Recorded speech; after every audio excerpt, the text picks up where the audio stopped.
सत्याग्रह के नाम पे सड़कों पे तोड़फोड़, प्रदर्शन, जाम करना, गाड़ियां जला देना, उत्पात मचाना और देश भर में प्रदर्शन। ये सत्याग्रह इसलिए हो रहा था कि सोनिया गांधी जी को एनफोर्समेंट डायरेक्टरेट ने पूछताछ के लिए बुलाया था।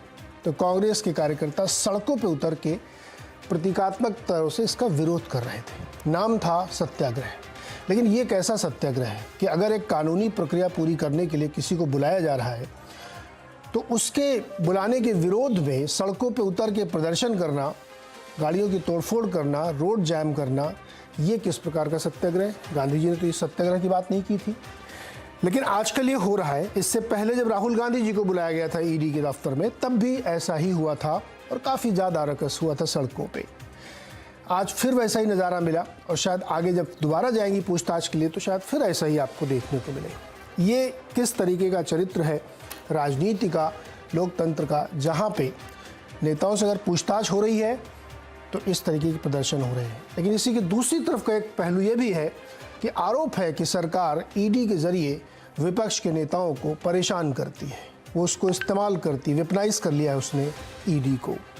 इसी को आज समझने की कोशिश करते हैं, लेकिन पहले एक रिपोर्ट देखिए आज दिन भर के घटनाक्रम पे।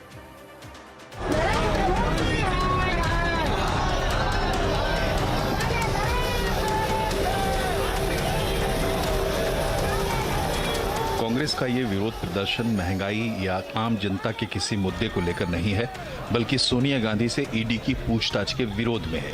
सोनिया गांधी दोपहर करीब 12 बजे ईडी के दफ्तर पहुंची। ईडी ने नेशनल हेराल्ड मामले में सोनिया से करीब 3 घंटे तक पूछताछ की, लेकिन इसके विरोध में दिल्ली से लेकर गुवाहाटी तक कांग्रेस कार्यकर्ताओं ने सड़कों पर उतरकर जमकर हंगामा किया। दिल्ली में कार्यकर्ताओं ने ट्रेन रोकी, जबकि गुवाहाटी में कार्यकर्ताओं की पुलिस से झड़प हुई। बंगलुरु में कांग्रेस कार्यकर्ताओं ने कार में आग लगा दी। विरोध प्रदर्शन के दौरान पुलिस ने कांग्रेस के कई वरिष्ठ नेताओं को हिरासत में ले लिया। कांग्रेस ईडी के दुरुपयोग का आरोप लगा रही है। पिट्ठू ईडी के पीछे छुपकर कायर मोदी सरकार सच पर वार कर रही है। सोनिया जी सच की लड़ाई लड़ रही हैं। सत्य ना कभी परेशान हुआ है, ना पराजित। हम ये ना दबेंगे, ना झुकेंगे, ना डरेंगे। नेशनल हेराल्ड स्वतंत्रता संग्राम का चिन्ह है। हम ये लड़ाई जीतेंगे और बुलंदी से सामना करेंगे। सारे सवालों का जवाब देने को तैयार हैं, लेकिन लोकतंत्र में जिस तरह मिसयूज हो रहा है एजेंसीज का, उसके विरोध में हम नॉन वायलेंट तरीके से, गांधीयन तरीके से विरोध करते हैं। वो हमारा अधिकार है, लेकिन अधिकार को छीना जा रहा है, बल प्रयोग किया जा रहा है और इस लोकतंत्र में, डेमोक्रेसी में विपक्ष को, उसकी आवाज को कुचलने का काम हो रहा है। सोनिया से ईडी की पूछताछ का असर संसद के अंदर भी दिखा। कांग्रेस सांसदों ने लोकसभा के अंदर जमकर बवाल काटा और पोस्टर लहराए। कांग्रेस ने केंद्र सरकार पर विपक्ष की आवाज को दबाने का आरोप लगाया। This kind of heinous acts being played by the BJP party should be protested. Now the entire ED has been translated by the BJP party into a group of idiots. They only know when and how to dance to the tune of the ruling dispensation. ये तो पूरे देश में हो रहा है। सरकारें गिराने का काम यही कर रही है।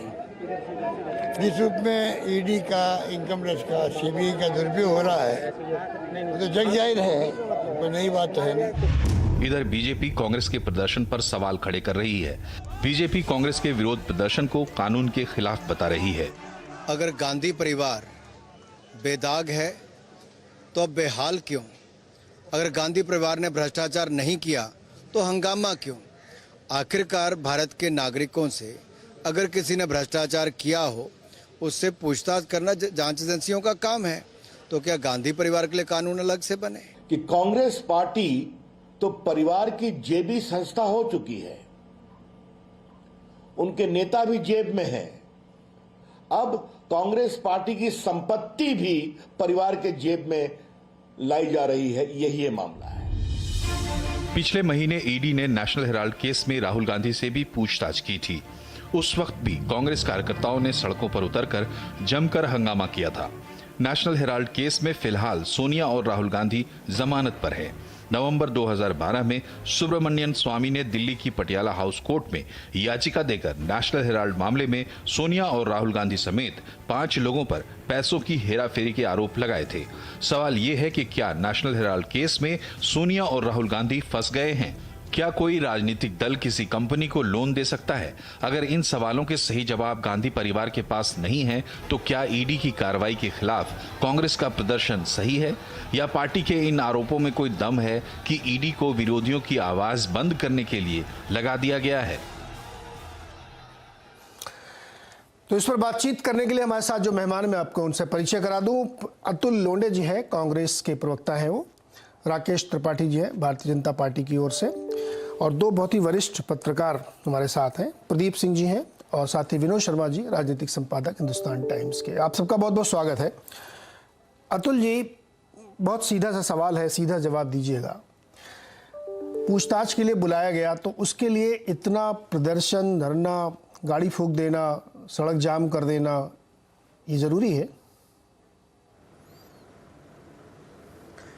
ऐसा है, शांतिपूर्ण तरीके से आंदोलन करने का हमारा संवैधानिक अधिकार है और वो किया है। किसी ने अगर ऐसा किया होगा तो किसी ने अगर हिंसा करने की प्रयास भी किया होगा, कोशिश भी किया होगा, तो वो कांग्रेस पार्टी उस चीज़ को एंडोर्स नहीं करती।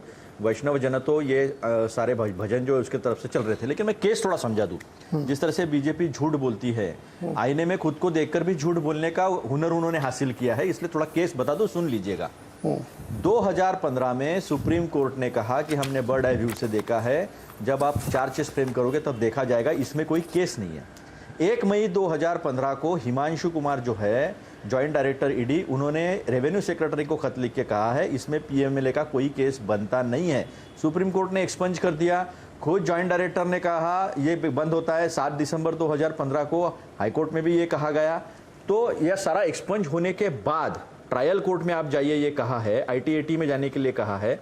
तो उसके बाद 8 साल के बाद ये केस निकालना, इसका यानी आप समझिए कि ये कोर्ट के निर्देश पे नहीं हो रहा है, ये मोदी जी के और भाजपा के निर्देश पे हो रहा है और इसका इस्तेमाल हो रहा है। अभी आप बोलोगे कि ये संवैधानिक संस्थाएं हैं, तो संवैधानिक संस्थाएं जब बीजेपी में चला जाता है, कांग्रेस से या कोई विपक्ष दल से, तो वो पाक साफ धुल के एकदम निरमा वॉशिंग पाउडर से धुल के साफ हो जाता है, उसके ऊपर की सारी इंक्वायरी खत्म हो जाती है। आप कहोगे मैं 50 उदाहरण आपको दे दूंगा। तो ये इस्तेमाल जो होता है वो क्यों होता है वो भी समझ लीजिए। एक तो विपक्ष को खत्म करना है। पहले कांग्रेस मुक्त भारत की बात करते थे, वो तो हो नहीं पाया, अंग्रेज नहीं कर पाए, ये क्या कर पाएंगे। अभी उनको विपक्ष मुक्त भारत करना है, क्योंकि कोई भी इशू आता है। आज भारत के जो हाल है, आर्थिक हाल जो है वो ये है कि 3 साल पहले जहां श्रीलंका था वहां पर हम आज है। हमारा डेट टू जीडीपी रेशो जो है वो 90% तक पहुंच चुका है। 7% के ऊपर हमारी महंगाई है, जो कौशिक बासु के हिसाब से झूठ बोल रहे हैं, क्योंकि अमेरिका में अगर ज़्यादा महंगाई है और हमारे यहाँ कम है तो यहाँ से डॉलर का पलायन क्यों हो रहा, वो उनका ऑब्जेक्शन है। 7.88% जो है वो बेरोजगारी है। सर आगे निकल गए। अतुल जी थोड़ा वापस आइए। अतुल जी थोड़ा केस पे वापस आइए ना। नहीं, इस पर हम आगे चर्चा कर लेंगे, आपकी बात सही है, लेकिन पहले मूल विषय पे वापस आते हैं। आप कह रहे हैं कि मतलब सरकार के इशारे पे किया जा रहा है, लेकिन कोर्ट से बड़ी थोड़ी सरकार होती। कोर्ट जो निर्णय देगा उसमें तो आपको संदेह नहीं है? मैंने आपको बताया, फिर भी आप मुझे वही सवाल पूछ रहे हैं, मैं फिर बता देता हूँ। सुप्रीम कोर्ट ने एक्सपंज किया है वो, और खुद जॉइंट डायरेक्टर हिमांशु कुमार, मैं नाम के साथ बता रहा हूँ, 1 मई 2015 उनका ऑर्डर निकालो। उन्होंने रेवेन्यू तो दोबारा अगर ये लेटर लिखा है, इसमें पीएमएलए का कोई केस बनता नहीं है। दोबारा अगर ये पूछताछ कर रहे हैं तो फिर मुक्की खाएंगे आपके हिसाब से? प्रॉब्लम क्या है इसमें? खाएंगे ना, फिर खाएंगे तो फिर इसमें आज देखो, आज फिर झूठ, फिर इसमें इतना सड़कों पर उतर के एकदम धरना प्रदर्शन, इसका क्या मतलब है? अगर आपका केस इतना मजबूत है अतुल जी, तो फिर क्या चिंता किस बात की है? अरे भाई, आज वो विपक्ष को तकलीफ दे रहे, कल किसी आम आदमी को उठा लेंगे, पत्रकारों को भी तकलीफ दे रहे, कल नीरज को उठा के ले जाएंगे।